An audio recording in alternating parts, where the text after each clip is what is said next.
Hello guys, ayan, ito na naman ako ay nag-record sa aking pag-uusap sa aking palangga dahil nagpa-grocery ako.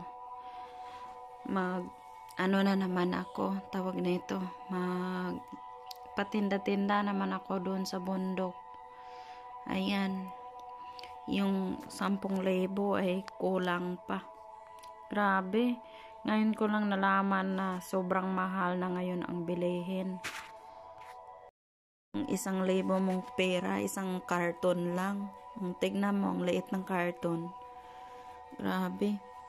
Yung laman ng karton na yan ay nasa mahigit 5,000. Sobra. Kahit yung kilo ng asukal na nagulat ako sa sobrang mahal. 85 pesos ang isang kilo. Yung iba naman ay 75 ang kilo ng asukal. Grabe. Wala na talagang mura ngayon sa atin. Kaya ang hirap. Sobra. Hindi natin tawag nito. Hindi natin akalain na ganun na yung price ng bilihin ngayon sa atin, sa bansa natin. Nakakapanglomo. Dahil noon, yung 5,000 mo, ang dami mo nang mabili. Ngayon, Diyos ko, isang box lang, isang karton lang. Sobra. Nakakagulat. Bagay, wala na tayong magawa. Dahil iyon na ngayon ang natin. Kailan na kaya tayo makabili ng mura na bilihin ngayon? Sana may pagbabago pa. Kasi kawawa tayo mga tao. Lalo na sa kahirapan ngayon. Kung hindi ka trabaho, walang tutulong sa'yo. Kaya kailangan talaga sipag at tiyaga. Ito, patry ko na naman si mama na magtinda sa bukid.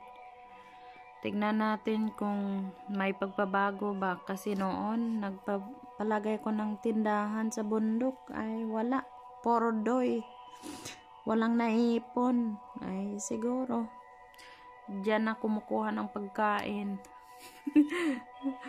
Ay, nako. Kaya, sige lang. At least may libangan sila dun sa bundok. Hindi sila lungkot. At least may kita na piso-piso lang. 'Di ba? Naman sila naghanap ng chocolate. Ikot ng ikot. Minsan, naghanap na sukal. Ayan, mahal ang kilo dyan. 75. 75. Ayan, natawa nga kami. Sabi ko, ay maghanap ka na lang ng iba. Kaya sobrang mahal naman yan. So, mabuti, may nakita sila. Tag 65 bata. So, pinakuha ko na lang ng 9 na kilo. Pangtinda ni mama sa bundok. So, ayan. At least na okay. Pa unti-unti lang. Kasi kung bibiglain mo, baka naman mamaya walang naipon sila doon sa bundok. Tapos, hingi naman ulit. Sayang din. Kasi pag maganda ka mag-manage ng sari-sari mo na tindahan, kahit maliit lang kahit 5,000 lang yung ang tawag nito, ilagay mo sa tindahan mo, kung marunong ka mag-manage niyan, hindi magtatagal yan at may kikitain ka rin dyan kung marunong ka lang. Kung hindi ka marunong, kung dyan ka palagi kumukuha ng pagkain mo, wala. Ubos talaga. At wala kang maiipon dyan. So, yun lang guys. Maraming salamat.